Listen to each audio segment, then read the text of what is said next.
Sean todas y todos bienvenidos a este ejercicio democrático.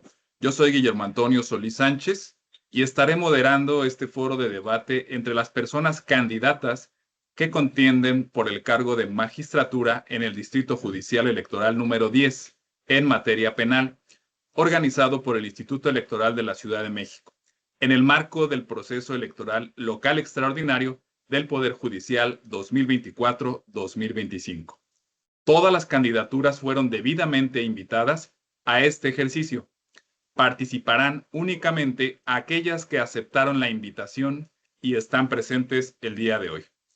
También quiero dar la bienvenida a Cecilia Hernández Yoki, quien hará la interpretación en lengua de señas mexicana para que toda la ciudadanía pueda seguir este debate de forma inclusiva. A continuación, presentaremos un video que explica el objetivo de estos foros, así como la dinámica y el formato aprobados por el Consejo General del Instituto Electoral de la Ciudad de México. Adelante, video. El presente ejercicio tiene como propósito brindar a la ciudadanía información clara, directa y en igualdad de condiciones sobre quienes aspiran a integrar el Poder Judicial de la Ciudad de México. El foro se compone de 3 secciones. Primera sección: presentación, trayectoria y propuestas. Cada candidatura contará con 2 minutos para presentarse y exponer sus propuestas. Segunda sección, preguntas. En esta sección se formulan 3 preguntas iguales para todas las personas participantes, 2 generales y una específica según la materia del cargo. Cada candidatura tendrá 1 minuto y medio para responder. Tercera sección: mensaje final. Cada persona contará con 1 minuto para compartir un mensaje libre dirigido a la ciudadanía. El orden de participación fue definido por sorteo conforme al orden alfabético en la boleta electoral. Este orden se mantiene en todos los foros del proceso, asegurando equidad e imparcialidad. Este foro busca fomentar el diálogo respetuoso, el contraste de ideas y el voto informado. Sigue los foros a través de nuestros canales digitales. Este 1 de junio, tú decides quién juzga. Instituto Electoral de la Ciudad de México. Les recordamos que este foro se desarrolla en la modalidad virtual, es grabado y será difundido a través de las plataformas oficiales del Instituto Electoral de la Ciudad de México en el mes de mayo y hasta el día 28. Además, cabe mencionar que la fecha, el horario y el turno de participación de las candidaturas se determinaron de forma aleatoria en un sorteo público.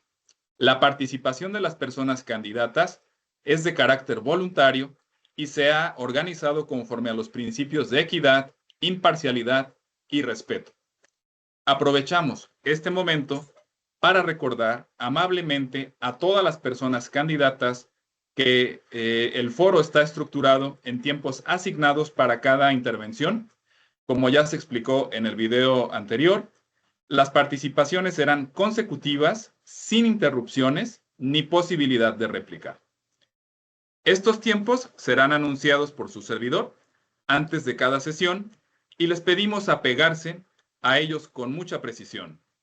Habrá un cronómetro en pantalla y al momento de agotarse su tiempo sonará un aviso para concluir y, posteriormente, se procederá al cierre del micrófono. Asimismo, se les solicita mantener la cámara encendida en todo momento y el micrófono apagado cuando no sea su turno de intervención. Agradecemos su comprensión y cooperación. Vamos a iniciar con la primera sección de este foro. Como ya se explicó, cada persona candidata contará con 2 minutos para presentarse, compartir su trayectoria profesional y exponer sus principales propuestas, relacionadas obviamente con el cargo al que aspiran. De acuerdo con el sorteo realizado previamente, les iré indicando en lo sucesivo el orden de las participaciones. Iniciamos con Carlos Morales García. Adelante, su cronómetro inicia en este momento. Sí, muchas gracias. Mi nombre es Carlos Morales García. Soy originario y vecino de esta Ciudad de México. Considero que cuento con una sólida formación académica y profesional, que tengo experiencia en la procuración y administración de justicia, porque he presidido una gran cantidad de audiencias como juez de control y tribunal de enjuiciamiento. ¿Cuáles son mis propuestas? Ante la desconfianza social que existe por la deficiente actuación de policías, agentes del Ministerio Público e impartidores de justicia, por la falta de sensibilidad ante los problemas que realmente aquejan a la sociedad, por la constante violación de los derechos humanos, lo que ha originado impunidad, corrupción y altos índices de criminalidad. Mi objetivo será recuperar la confianza hacia las instituciones de procuración y administración de justicia, contribuir al fortalecimiento y perfeccionar el sistema de justicia penal. Los principios éticos que deben ser el eje rector del sistema de justicia penal. Las partes técnicas deben actuar con probidad, con lealtad, con buena fe, con honradez y con respeto a los derechos humanos. Se requiere una actuación objetiva por parte del agente del Ministerio Público e imparcialidad de las juezas y de los jueces para garantizar precisamente el principio de igualdad y el acceso efectivo a la justicia. Cualquier persona debe tener el derecho de acudir ante un juez o tribunal independiente e imparcial. Tiempo, candidato. Vamos a dar ahora el turno. Por favor, Víctor García Robles. Adelante, Víctor. Hola, mi nombre es Víctor García Robles, tengo 53 años, nací en la Ciudad de México. Tengo experiencia laboral en el Poder Judicial desde hace 28 años. Inicié en un juzgado tradicional como proyectista de juzgado. El proyectista es la persona que realiza precisamente los proyectos, las ideas de cómo resolver una sentencia, y el juez es el que autoriza ese proyecto en su momento si lo considera viable de acuerdo a las circunstancias y las necesidades, o bien lo perfecciona. Después fui secretario de acuerdos de un juzgado también de primera instancia en materia penal, y posteriormente fui proyectista de sala, más tarde juez en el sistema tradicional y al final y actualmente juez de control. Las propuestas que hago para mejorar este sistema de justicia que tenemos actualmente es hacer sentencias con una redacción sencilla, clara, que cualquier persona pueda entenderlas. También promover el análisis de los asuntos que lo requieren, que se lleven a cabo con las distintas metodologías de estudio. Esto quiere decir que a veces existen ciertos sectores que requieren un conocimiento especial, que es perspectiva de género, infancia, personas mayores. Para todo esto se tienen protocolos ya por la Corte, hay también situaciones especiales en la ley, pero la idea es realizarlos adecuadamente, impulsar que el personal que esté a mi cargo tome capacitación constantemente para que tenga un conocimiento actualizado y pueda atender de mejor manera al público. Gracias, Víctor García Robles. A continuación daremos paso a la segunda sección del foro. Las 3 rondas de preguntas serían 2 generales y una específica por materia. Estas preguntas fueron definidas y aprobadas por la Comisión de Debates. Se realizó un sorteo público previo para definirlas. Se encuentran en este sobre cerrado y firmado.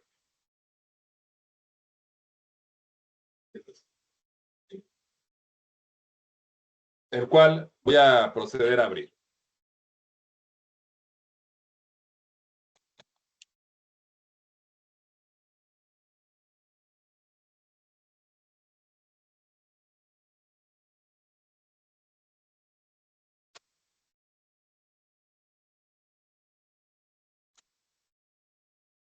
En el orden de participación, empezamos con Víctor García Robles. Le pregunto, la primera pregunta es, ¿Considera conveniente que las personas juzgadoras usen redes sociales para explicar asuntos de su trabajo o sus sentencias? Adelante. Bien, no considero que sea adecuado. Creo que la mejor manera de realizar unas sentencias de forma oral, como actualmente existe en este sistema de justicia, que ya tenemos presente. También se considera que debe existir un sector en el Poder Judicial que se encargue de llevar a cabo información pública cuando ésta sea requerida, y de tal manera que las sentencias pues pueden hacerse públicas únicamente cuando se consideren que son de importancia para que puedan servir como antecedente y estas como base para plantear nuevas resoluciones que pudieran perfeccionarlo. El hacer público la información de las personas que se someten a un procedimiento, considero que sería violar su privacidad, se pone en riesgo ese derecho humano. Lo más importante creo que es el de que el magistrado pueda recibir al público previo y posterior a sus resoluciones para que se les escuche directamente y exista un funcionario público, por ejemplo, el secretario de acuerdos de la sala, que dé fe para que haya transparencia. Gracias, Víctor García Robles. Voy a repetir la pregunta para usted, candidato Carlos Morales García. Repito la pregunta. ¿Considera conveniente que las personas juzgadoras usen redes sociales para explicar asuntos de su trabajo o de sus sentencias?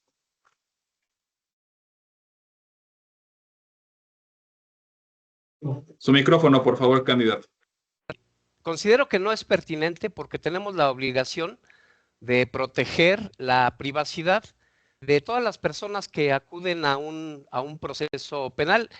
Existe reserva en cuanto a todos los actos procesales y todos los alegatos y manifestaciones que se lleven a cabo en un procedimiento, y tenemos, entre otros, los principios que rigen el sistema procesal penal acusatorio. Uno de ellos es la publicidad, en donde no solamente pueden estar presentes en la audiencia las partes que intervienen en ese proceso, sino el público en general. Estoy de acuerdo en el sentido de que se tiene acceso a la información pública, y para concluir, considero nuevamente expresar que no es conveniente utilizar las redes sociales para los efectos que se han señalado. Gracias, candidato. Voy a mencionar la segunda pregunta. Vamos a iniciar con el candidato Víctor García Robles. La segunda pregunta es la siguiente. ¿Qué haría usted para evitar la revictimización de las personas en los casos que deba resolver? Bien, la primera sería evitar que en la audiencia, si es que se encuentra presente la víctima, se exponga nuevamente el hecho. En las audiencias actualmente existe el principio de concentración. Quiere decir que en la misma audiencia se pueden realizar varios actos procesales. A veces el Ministerio Público tiene que exponer, por tanto, varias veces el hecho para realizar cada acto procesal. Esto evidentemente revictimiza a las personas porque están escuchando 2 o 3 veces el mismo hecho en una audiencia. Entonces, sería importante utilizar la reproducción. Si ya una vez se expuso el hecho que resulta necesario para que el juez o el magistrado lo conozcan, en el siguiente acto procesal se puede dar reproducido y de esta manera evitar que esa persona esté escuchando la misma situación. La otra es utilizar, como actualmente existen, los medios electrónicos para que la víctima se pueda ubicar en otra sala y de esta manera evite el tener junto o frente a la persona que en su caso se considera fue el imputado. la persona que cometió el delito. Y, por supuesto, cerrar la sala cuando se considere. Tiempo, candidato. Continuamos con usted, Carlos Morales García. Le voy a repetir la pregunta. ¿Qué haría usted para evitar la revictimización de las personas en los casos que usted deba resolver?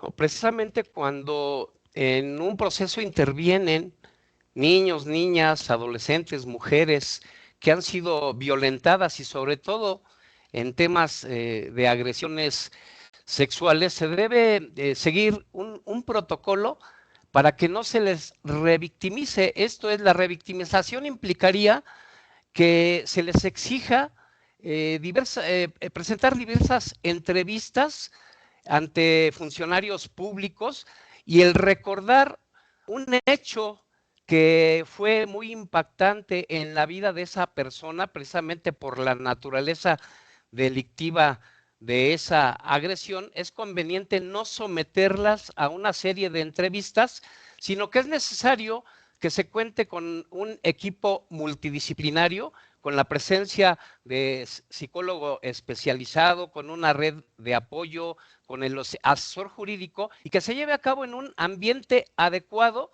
lo que en la práctica conocemos, por ejemplo, el testigo de cuarto protegido, y previo a esa audiencia, el juzgador tiene que acudir para explicarle al niño, a la niña, a la adolescente, sobre todo, la naturaleza de la audiencia, que no va a ser expuesta ante la persona que la agredió sexualmente, que no la va a poder ver, y para que tenga esa certeza de poder.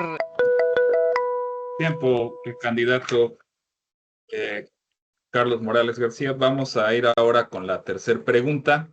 Le tocaría el turno a Víctor García Robles. La tercera pregunta es: ¿qué mecanismos propondría para hacer efectivo el cumplimiento de sanciones dirigidas a personas que emiten declaraciones falsas dentro del proceso penal? ¿Puede repetir la pregunta, por favor? Repito la pregunta. ¿Qué mecanismos propondría para hacer efectivo el cumplimiento de sanciones dirigidas a personas que emiten declaraciones falsas dentro del proceso penal? Bueno, actualmente ya los tenemos. Declarar falsamente ante autoridades judiciales es un delito. Tiene sanción de pena privativa de libertad y de multa. Los mecanismos para hacer efectivo este tipo de situaciones, pues es la prevención general y la prevención especial. El juez tiene a su alcance también, y el magistrado, de cuando perciben que están en presencia de un ilícito, dar vista inmediatamente al Ministerio Público para que éste inicie una investigación por separado del caso que se está atendiendo y entonces se sancione adecuadamente a esas personas. También existe la protesta de ley en las audiencias. Previo a que la persona declare, se le advierte, se le hace de su conocimiento que el declarar con falsedad es un delito, porque esto confunde a las autoridades. La prevención general, como decía, pues es aplicar adecuadamente las sanciones para que sirvan como ejemplo a toda la sociedad y eviten llevar a cabo este tipo de conductas. Y la prevención especial, pues es dirigida a la persona que cometió el delito, para que lo cumpla adecuadamente. Gracias, Víctor García Robles. Continuamos con usted, Carlos Morales García. Voy a repetir la pregunta. ¿Qué mecanismos propondría para hacer efectivo el cumplimiento de sanciones dirigidas a personas que emiten declaraciones falsas dentro del proceso penal? Adelante. Por supuesto que es importante que el órgano jurisdiccional, en principio, cuando una persona acude como testigo, como perito en un procedimiento penal para efecto de rendir su declaración, pues advertirle las penas en las que pueden incurrir los falsos declarantes, toda vez que una conducta de esa naturaleza constituye un hecho delictivo. Sabemos que en el tipo penal se describe una conducta prohibida y se le conmina con una sanción en caso de que se realice esa conducta prohibida. En este caso, falsear su declaración. Los mecanismos que tenemos es dar vista a la gente del Ministerio Público para que pueda iniciar una investigación en contra de esa persona, y después de que sea sometida a un proceso existiría la posibilidad de que se le aplique la pena privativa de libertad y la multa que prevé el precepto o el tipo penal que prohíbe el declarar con falsedad. Y evidentemente, cuando se conmina con una pena de prisión y una multa, se influye en la psique del gobernado precisamente para inhibir la realización de conductas delictivas. Esos serían para mí los mecanismos a través de los cuales se podría evitar la comisión de un hecho delictivo de esta naturaleza. Gracias, Carlos Morales García. Para concluir este foro, escucharemos a cada persona candidata con su mensaje final dirigido a la ciudadanía. Cada participante contará con 1 minuto para esta intervención. Iniciamos con Víctor García Robles. Adelante.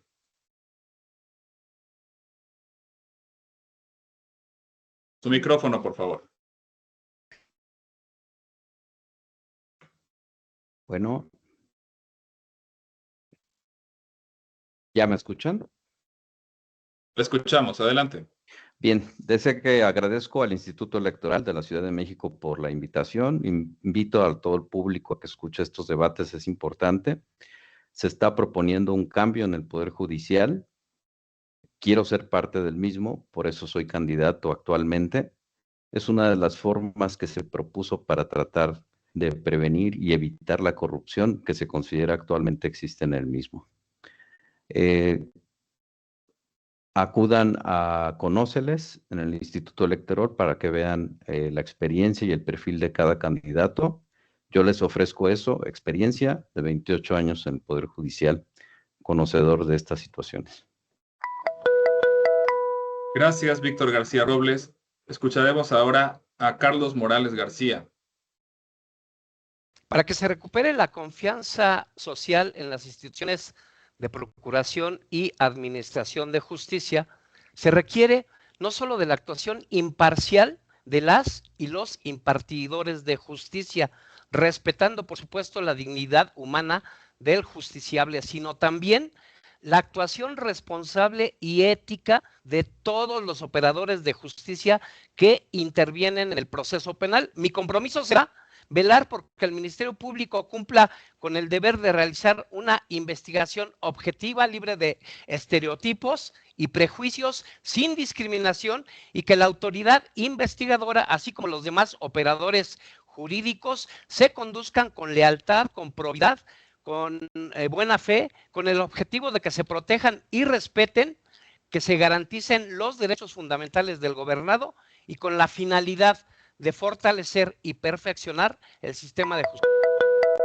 Gracias, Carlos Morales García. Agradecemos a todas las personas candidatas su participación en este ejercicio democrático y sobre todo a quienes nos sigan a través de las plataformas del Instituto Electoral de la Ciudad de México.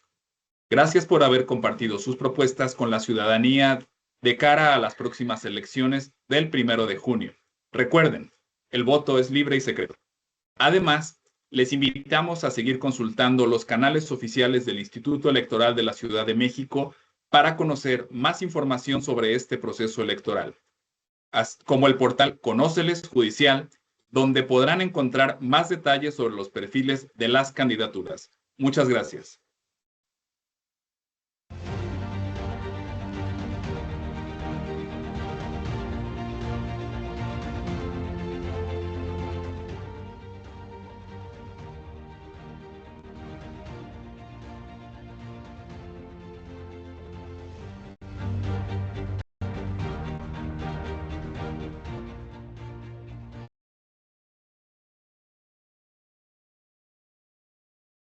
Gracias.